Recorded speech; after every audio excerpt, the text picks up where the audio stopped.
I said something about if people would have known about my problem, the Division of Family Services, their mandated reporters, they would have actually taken me out of the home because I was molested in every way and outside of killing me.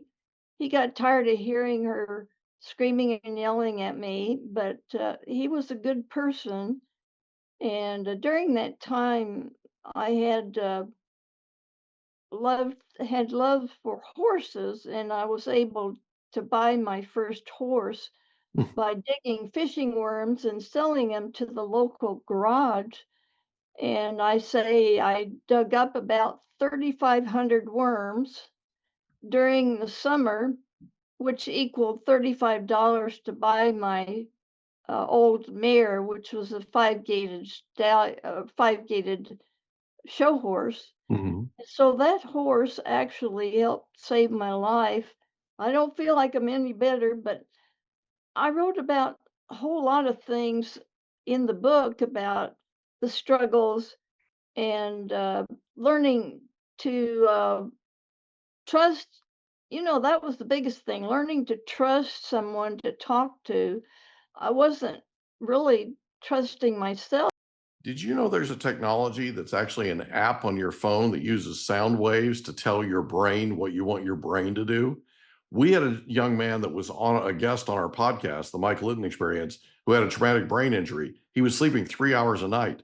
He's using NewCalm now and he's sleeping more. Go to newcalm.com, Mike15 promo code. Newcalm.com, promo code Mike15 for an extra 15% off. Go today.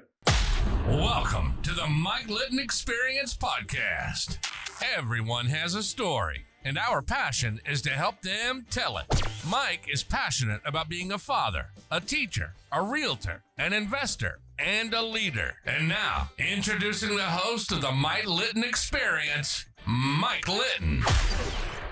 Diane Young, thank you so much for being our guest on the Mike Litton Experience. I'm super excited for our time together.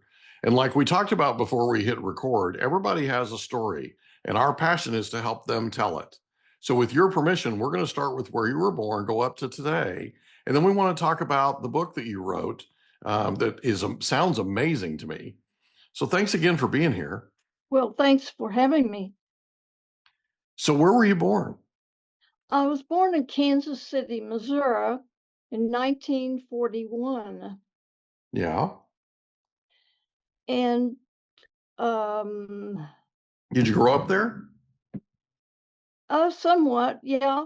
Did a lot of moving around after I was 10 years old. And do you want me to get into why I wrote the book and that kind of thing? Or? Oh, absolutely. All right. Well, on the back page of my book, it sums up somewhat in a nutshell. In 1945 I played like there was a division of family services back there, and I wrote about it like there was a division of family services, but there wasn't really.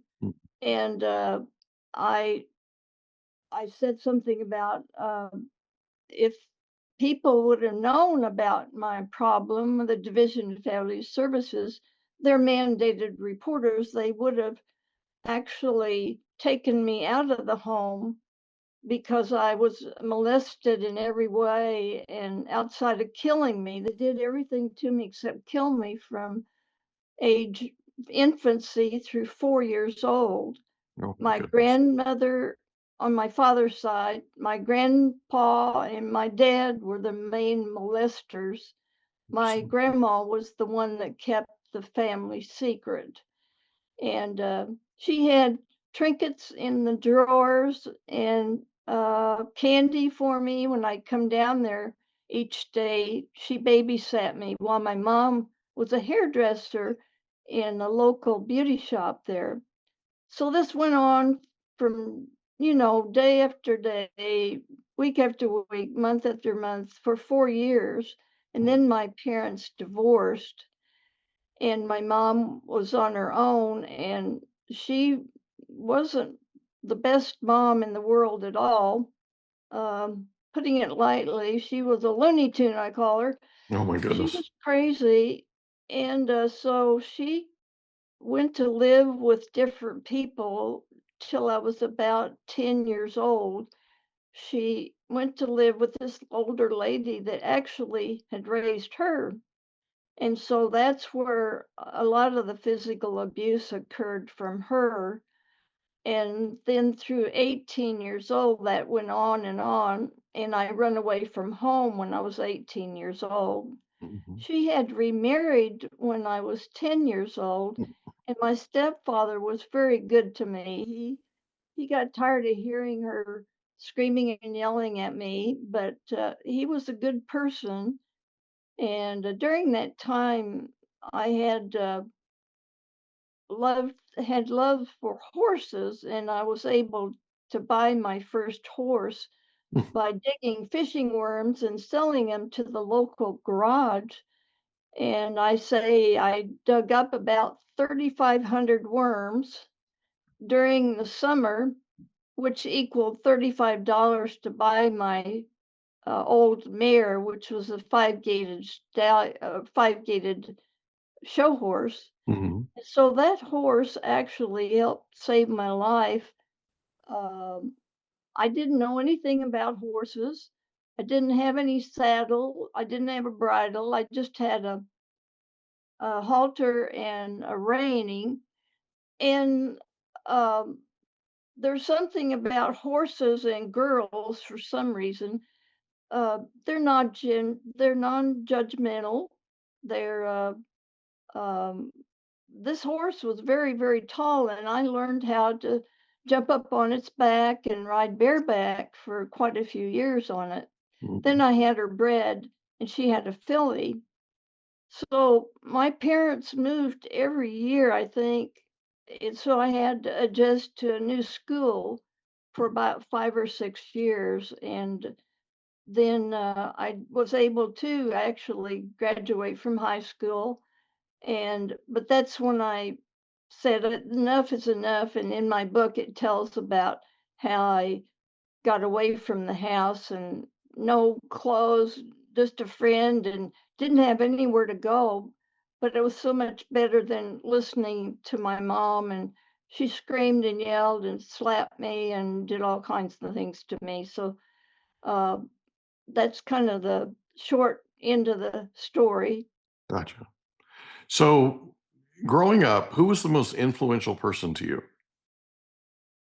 Well, I met this family. My stepdad, his folks lived down near Warrensburg, Missouri. Mhm. So when my mom was dating him, we would go down to visit his relatives, and I got to become friends with the neighbors up the road, and they had 9 children at home, but they had a total of 14 brothers and sisters. And so I joined their family in visiting during the school year, uh, especially during Christmas vacations and summer vacations. I ended up spending some time with them. Getting in a snowstorm and staying at their house was glorious. I kept saying, I hope the snow keeps piling up and I don't have to go back home again. But they're the ones that would have adopted me if they'd have known my background. They told me later in life that they would have adopted me as the 15th child. And they uh, they had these terrible disagreements and squabbles amongst themselves. I thought they were going to kill each other, Oh, but that jeez. was the way I that was normal, I found out, for a large family. And then about 2 or 3 hours later, they were all speaking together and playing games and had me join in, and I was scared to death of what was going to happen next. But I made it, and I was friends with them throughout my life till I was 70 years old. We went to family reunions, and my girlfriend, uh, Gail Suport, she passed away about 5 years ago, but she was my best friend in life. So they were a great big influence on my life. Wow. What a story. So in high school, did you have a favorite subject?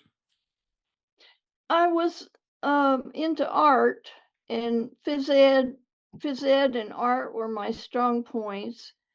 And I joined the Art Honor Society in high school and made straight A's. I didn't do so well in the other subjects, and that was okay. I really didn't aspire to try to impress anybody, but I art seemed to be the way to go. And then I went to Longview College here in a local college and got a scholarship and continued to work with wildlife photography. Is another strong area that I deal with. I take people out in the woods and hopefully they don't die or anything, but they have fallen in the creek, a few of them, and gotten chiggers and all the things that go with the outdoors like that. So photography ended up being another strong point that I had in life. Gotcha. So in high school, did you have a favorite teacher? Yeah, my art teacher was my favorite teacher, and my phys ed teacher was another teacher that was a great help to me in my life. That's awesome. So you end up going to Longview College and you're there for how long? Well, I was working part-time downtown in Kansas City, so part of my schooling was at the college down there at Penn Valley. I went to school and worked part-time and finishing up down at Penn Valley, and then later graduating from Longview. Of course, I had gotten married when I was in my 20s, and I, all that time, I didn't realize how much baggage I was carrying, and how angry I was. But after I had had my sons, I become very angry at the world. I couldn't figure out where in the world is all this anger coming from. So that's when I started talking to my pastors at my churches as the years went by. And then later on, when I was about 40, I started into therapy. And I've been in therapy off and on for 40 years to try to deal with this anxiety and depression and all the scars and all the weight that you carry when you have post-traumatic distress syndrome from birth, and all that stuff was hanging on me. But I did anger therapy, did primal therapy. I done some therapy that wasn't good at all, and but most of it was good. And I had a lot of good therapists and psychologists and psychiatrists that helped me along the way also. Gotcha. So after Longview, you were working part-time, you said downtown. Did you end up starting your wildlife photography business right after you graduated from Longview? Well, um, I worked at different jobs. The best job that pertained to my art and photography was at the Jackson County Parks and Rec place. And I was able to be their artist that published their magazines. And Oh, I very had the good. front page covers I would design and use my photography and my artwork there. And then also do events and do photography with my events. And then I worked briefly for the University of Missouri, uh, doing field work and taking people out and showing them. Example would be great blue heron rookeries.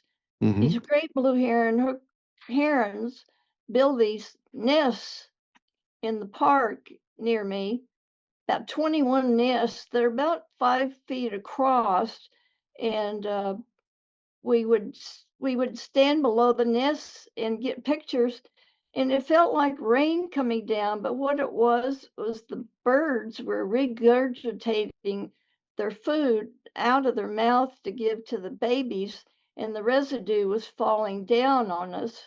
Mm. And most of the people wondered, why is it raining all of a sudden? And I would tell them, what really was happening, and they would have a fit. They would scream and yell and but anyway, like I say, we survived it and made it home okay. Wow. So did you say 5 feet across? Yeah, yeah. They Wow. build each year they add more sticks and twigs to the nest, and usually the great blue herons only have a couple of not children, but baby birds. Right. That's like a condo, not a nest. Yeah. Yeah, yeah. That's amazing, 5 feet across. That's incredible. So you teach, so were you teaching with University of Missouri, or were you just taking people out? No, I was a volunteer person. I didn't get it's like the starving artist, you know. You do these jobs with your silver cup out there, and they pass and say your pictures are really nice, but they don't put any quarters in the cup. Right. It to be on fine arts or into music or whatever, you know, it's the wrong thing to get into. You keep your day job, you might Yeah, say. right. You're not getting rich is what you're saying, right? You're That's right. you're doing it because of your passion and your love for it, That's right? right. Yeah. Yeah. So while you were doing that, your day job was what? What were you doing during the day? Um, I've done a lot of things. Everything from cleaning horse stalls to I got my CNA nurse's license right at the end of my divorce. I got into CNA and did a crash course, and then I did home health care for quite a few years. Gotcha. I'm sorry to hear about your divorce. Yes, it So was, how long were you in home health care? about 15 years or so. Yeah. What was your And favorite thing about that? I worked with senior adults, mainly homebound, and I really had a compassion for these people, and um, uh, I run into a lot of different experiences with it. You never knew what you were walking into that first time when you visited some of these people, Yeah, I can only and imagine. kind of sad, some of it, but for the most part, I made it through and learned a lot of things the hard way. But I really enjoyed working with people that are struggling with being old, and here I am, I'm old now. So uh, now I just hope somebody's nice to me when they come to help me. Yeah. No, I totally understand that. So at some point you decide to write your book. Now there are people that are listening to this that are considering writing a book, and they're curious, I'm sure, about the mindset and basically what it was that compelled you to sort of take the first step and do this. We're going to take a break real quick, and when we come back, we're going to talk about what it was that compelled you to write the book and what All that right. experience was like. We'll be right Okay. back. Did you know there's an app that has no side effects that allows you to use sound waves to tell your brain what you want it to do? It's called newcalm.com, and it's amazing. It literally uses sound waves. If you want to tell your brain to go to sleep, if you want to tell your brain to recover, if you want to tell your brain to put you in peak physical state, if you want to tell your brain to focus, if you want to tell your brain to take a power nap, you can do all of these things and more with newcalm.com. Go to newcalm.com today, promo code Mike15. Newcalm.com, promo code Mike15 for an extra 15% off. Go there today. We're back with Diane Young, and we're talking about her book that she wrote, and specifically sort of the mindset that she needed, that she was in, and what it was that compelled her to take the first step and actually write the book. So what was it for people that are thinking about writing their first book? What was it that compelled you to do this? Well, first of all, I might tell you my book is called The Wilderness Woman, A Triumphant Spirit. I wrote the book mainly was to let people know if they've gone through similar experiences that I've gone through, that they're not alone is the main thing. And I had been working on this book 30 years before I even worked on publishing it. So I had gathered up a lot of information, and uh, through all my therapy, I've kept all my notes and all that type thing, and did a kind of a rough draft, and had the manuscript ready to go for the publisher. And I thought, well, surely somebody's going to, it will be of help to somebody. Everybody has their stuff, we all have our baggage, we all have our bad stuff that we've gone through in life. And I thought, well, mine, I didn't realize how bad my stuff was until I got into therapy. And I didn't feel like I was progressing much in therapy, but my psychologist and therapist kept saying, "You're doing a great job." And I thought, well, I don't feel like I'm any better, but I wrote about a whole lot of things in the book about the struggles, and learning to trust. That was the biggest thing, learning to trust someone to talk to. I wasn't really trusting myself. I didn't think they'd believe me what happened to me. And I'm at the point now, as I don't try to struggle to try to convince anybody that all this junky stuff happened. All I know is it did, and somehow I triumphed over all of this through the good Lord's help, and He gave me the strength and the protection that those people way back when didn't kill me. I was able to figure out how to. The best thing to do was to freeze in my feelings. A lot of times people say fight or flee, but in my case, I froze in my feelings and stopped breathing literally when those traumatic events happened in my life. And I shared all of this in my book, and I encourage people also to maybe go to a support group. That's how I started out. I joined a support group and started sharing a little bit. And first I listened a lot. Then the next few sessions, I was able to share some of my story.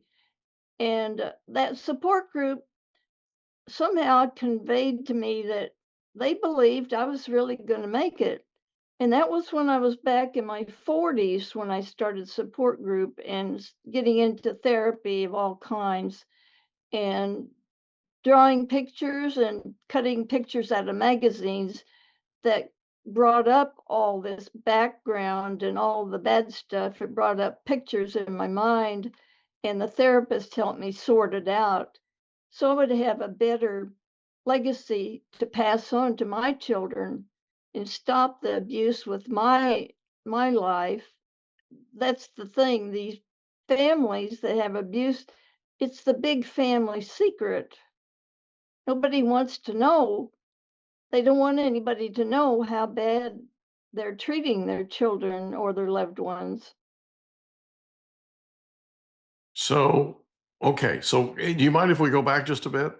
Yes, So, so did you start attending a support group before you wrote the book?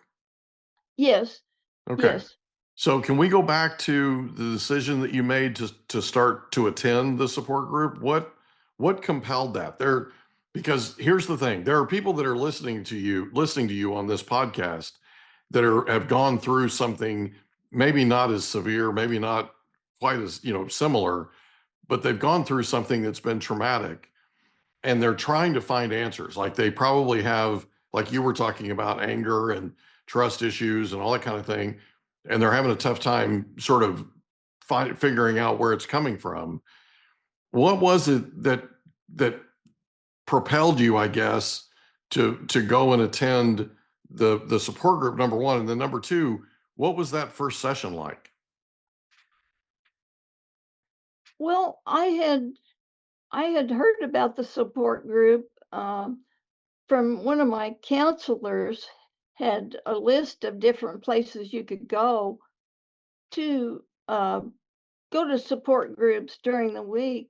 It's kind of like the AA meetings, Mhm. and in this case, it was adult children of alcoholics. Well, in my case, there wasn't any alcohol involved in my early childhood and that kind of thing. But I didn't think they were going to let me come back to the meeting. So I went, "Oh, can I come back next time?" And they went, "Well, sure." And I thought you had to qualify to be able to go to the meetings, but it wasn't anything like that. Yeah. So I kept going back, and then I started bringing different friends that had similar problems that I had. I encouraged them maybe to come to the meeting to see what they thought about it. And like I say, the first meeting I went to, um, I didn't share anything. I just listened and gained trust in those people. And then the next sessions, they'd have a bell there that would go off. So we wouldn't talk and talk and talk. If that bell went off, that means it's time to shut your mouth and go on to the next person. Mm. And a lot of us got used to sharing our uh, struggles that we had during the week and that kind of thing. So we had to set boundaries and for myself even, and go on.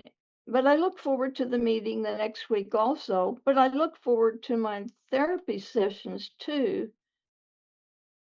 So can I ask this? And I'm asking purely from curiosity, and I'm also to an extent projecting what I'm guessing people that are listening to this would want me to ask. So you're in counseling. How long had you been in counseling before you sought out a support group? Probably 3 or 4 months. Uh, So if you're in counseling, why the support group? well, there again, I found out going to the support group that I wasn't alone in my struggles. So here we are. That's why I wrote the book, to let people know they're not alone in Yeah. life out there. So when you go through a trauma like that, I'm guessing because I haven't been through it, but when you go through a trauma like that, especially when you're a baby, right? When you're really really young, you sort of feel like you're the only person on the planet that that's happened to, correct? Until you find out different. Yes, um, I really, my self-worth was zero. I thought I was just an object that they kept and did terrible things to. And I really, myself, like I say, my self-image was just absolutely zero. And then that's where that family came along that thought I was really something. But that was when I was 8 years old. Mm. But I, I, my mom was so terrible to me still from 4 years old through 18 years old. Mm. She was so terrible to me and telling me how terrible I was, I wasn't worth nothing, that type thing. So, um, but that's where the good Lord comes in. He saves Mm. us sometimes, and we don't realize what we've been through. But He actually saved my life in all kinds of ways and kept me safe, even though I was molested in all kinds of ways. Uh, I don't question, sometimes you wonder how come the Lord didn't stop all of this, and that has gone through my mind too, Yeah. but I'm not the only one this has ever happened to. So one of the beliefs that I have is that we go through the things that we go through on purpose, the trials and tribulations, so that we can be prepared to come alongside somebody in the future that we want to help and share with them how it was that we got through that. Would you agree with that? Yes, um, one example is I have a friend that got my book a few months ago, and she read it, and then quietly behind the scenes, she came to me and said she had similar things that had happened to her. And there wasn't really anything I needed to say to her, but what she did was marked the places in the book with yellow ink and to show, have her husband read my book, and it helped him to realize what she'd been through. And they were just newly married couple. So that's one of the things that helped me say, yeah, I'm sure glad I did that. So I know for sure I helped one person there personally. Yeah. So let me ask you this. Knowing the impact that you're having on people that read your book, how does that make you feel? Well, I don't get any feedback, There's been very few people that have given me feedback, on my church book study people, I shared my book with them and they read it and they gave me a little bit of feedback. But those people there's been a few others that have gone through the book and say, yeah, the same thing happened to me. And you really don't have to say too much to somebody when they realize that somebody else has been through a tough time. No, I agree with There's that. kind of a camaraderie there between the two people. Other than you could say, I'm so sorry that happened to you. Right. Right. So now that you've finished the book and it's published, what's your favorite thing about being an author? Well, it was very hard to go through the publishing experience because I had to delve back into the abuses, had to go back and relive all that stuff, going through doing the typos and sentence structures, but just going back and going through it was very hard for me. But I was determined that I'm going to get this book published and get it out there, and uh, to let them know, that by golly, I have a better legacy to pass on to my grandchildren now. And my sons, both of them have my book and have read it. And I didn't get too much feedback from them. Uh, and I don't know if they just weren't able to touch on anything but anyway, all I know is my granddaughter said she read the book and she said, way to go, Grandma. She's 18 years old now. So, but I've learned to set boundaries all along in therapy.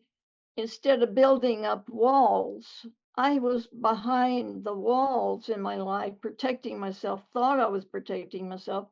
But in therapy, I chipped away the walls and I was able to say, well, let's set boundaries are flexible. You can change them. But living behind walls is very lonely. And you don't make any progress. You don't make any friends. You don't develop into a healthier person.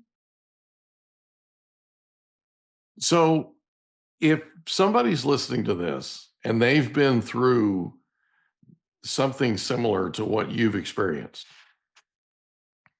and they're not sure what to do, they haven't sought out a counselor, they haven't gone to a group meeting, that kind of thing, what would your best advice to them be? Well, that's a hard question to answer.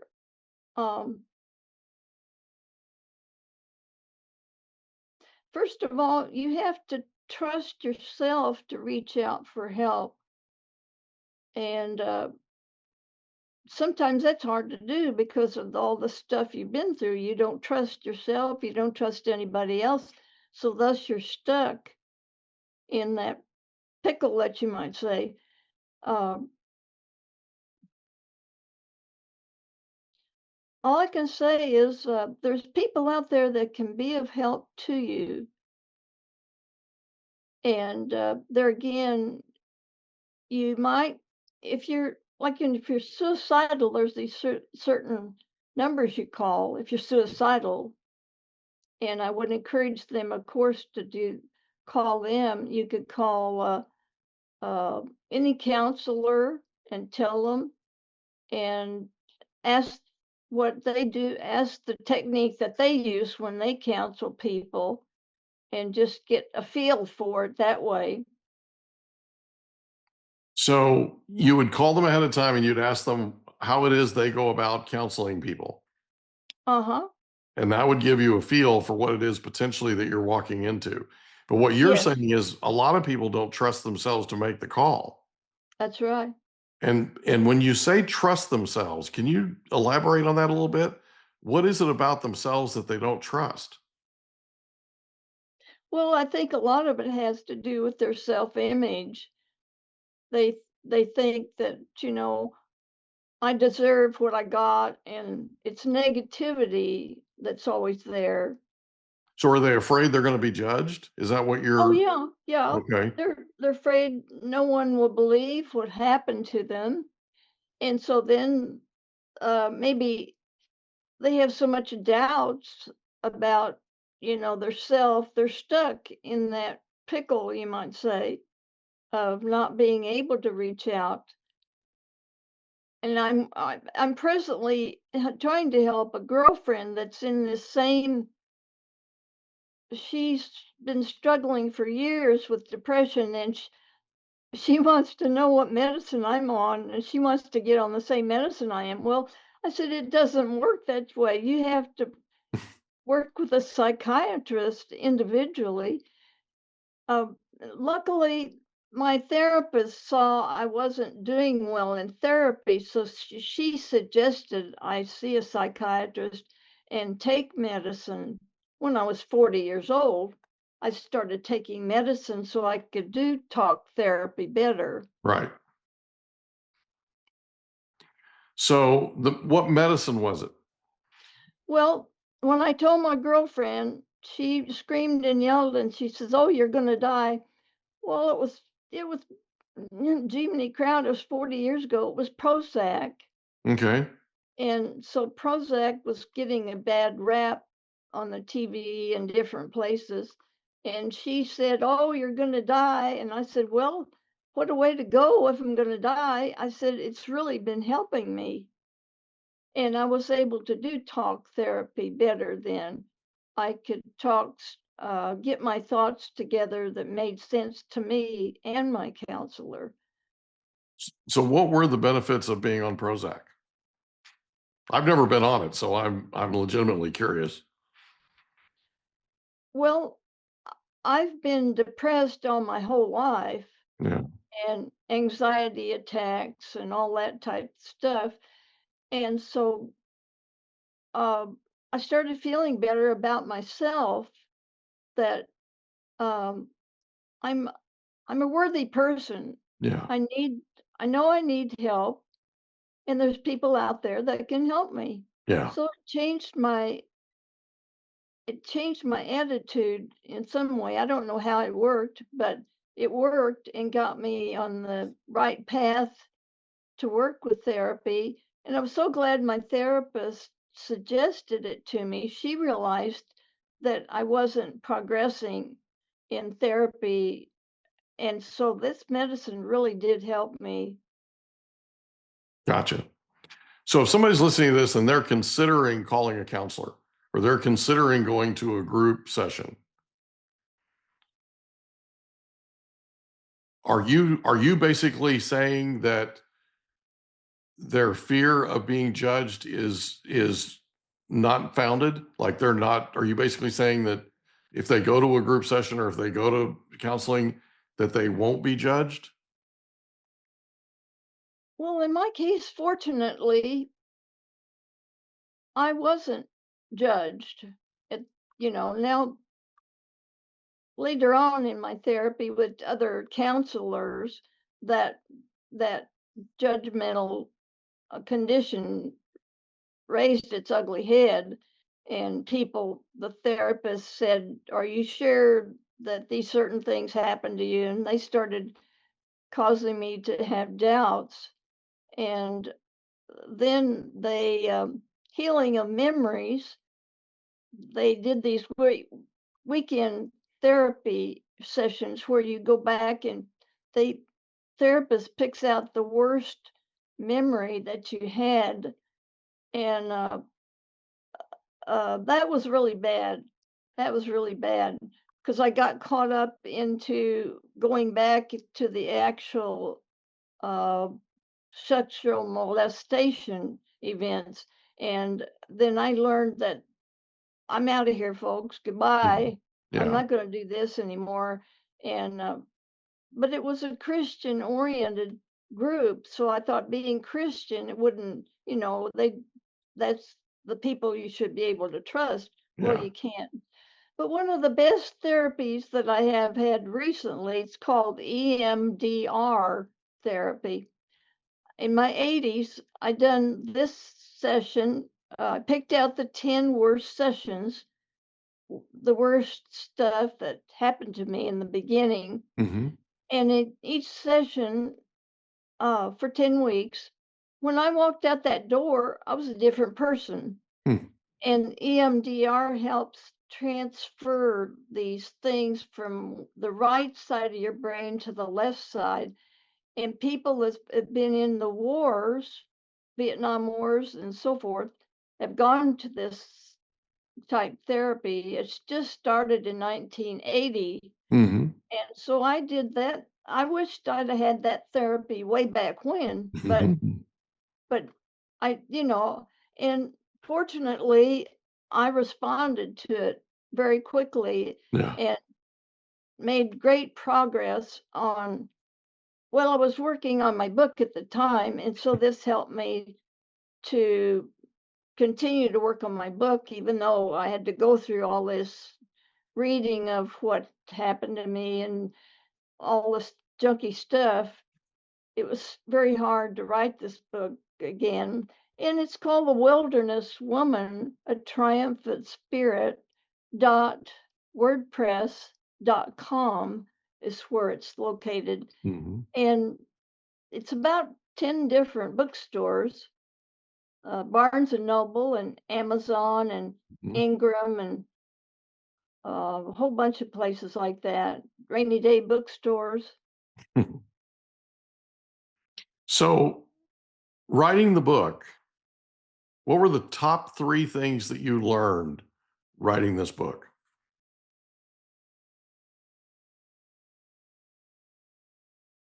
Well, um, it helped me look back and be more thankful for the areas that where people helped me, and Hmm. be thankful to the Lord how he's helped me. And just can't believe that I have a triumphant life, like the book says, a triumphant spirit. um, and giving me confidence that I'm a child of God, and that I have a better legacy to pass on. Whole bunch of stuff. That's awesome. That's awesome. So, after writing the book, what were the top three mistakes that you made that you don't want to make again? Well, uh, this really wasn't a mistake, but it was a very big eye opener. The first publisher I got was a scam artist, Oh, and they no. took my money. Oh, I'm sorry. And but I jumped right on it and went to the bank and canceled the money. And I don't know how I did it, but I wrote down a whole bunch of stuff quickly and went to the bank and stopped the check. And um it was a fraudulent write up that I did. And then the second, I can't believe this. The second, my good publisher that I had, she had suggested maybe one of these. She said this person, she named the person that I needed to check with to maybe do some more marketing on my book. Mhm. Well, come to find out, they were a scam. Oh, no. My good counselor, I mean, good publisher had Mhm. suggested this person. And so I talked to her and said, by the way, I think you need to put this on the bad list of suggestions to give to your people. Hmm. So that was two things that shook me up so bad that I had to go in to do a session of EMDR therapy. That shook me up so bad. Wow. And I can't really tell you what the third thing is. Those two were very, Significant. couldn't believe it. Couldn't believe it. Yeah. They basically outshined all the others, right? Yeah. And so now when I get phone calls, they want to buy the rights to my book, and going to pay me a big chunk of money. And so I tell them, well, by the way, I need to call the Better Business Bureau about this. And then they end up hanging up. Mm-hmm. But then I found out that these companies pay the Business Bureau to not say anything bad about them. That I cannot believe that the Better Business Bureau would do that. So there you go. You you Kind of a can't racket. trust anybody anymore. It's kind of a Um, racket. But I would say if you want to write a book, check out the Better Business Bureau before you sign on for anybody. Yeah. And maybe if you know somebody else that wrote a book, you could get a hold of their publishers and do your background checking, uh, it save yourself a lot of heartache and sleepless nights. Right. Okay. Is there anything else that you'd like to share with us before we wrap up? Well, no, I think I've said about all I can say. So the title of the book is the Wilderness Woman. A Triumphant Spirit. The Wilderness Woman, a Triumphant Spirit. Where can people get a copy of your book? It's a long website. It's the Wilderness Woman, a Triumphant Spirit .wordpress.com. Okay, say it again. Wilderness Woman, a Triumphant Spirit .wordpress.com. Is that where they can buy your book? Yes, the website has all the different places on it there. Gotcha. Okay. Well, we'll put a link to that in your description. Oh, great. I appreciate that. Oh, we're happy to do it. Thank you so much, Diane Young, for being our guest on the Mike Litton Experience. This was a lot of fun. I appreciate you. Bye-bye. Thanks so much. Can I ask you a question? Did you know that there's a technology that uses sound waves that'll tell your brain what to do? There literally is. It's called newcalm.com. It can tell your brain to heal, tell your brain to sleep, tell your brain to do all kinds of things. It can get you fired up. It can be a pre-workout. Newcalm.com. And the promo code is Mike15. Newcalm.com, promo code Mike15 for an extra 15% off. Go today. And that's a wrap. Another episode of the Mike Litton Experience in the books. Reach out to Mike on Instagram at the Mike Litton Experience.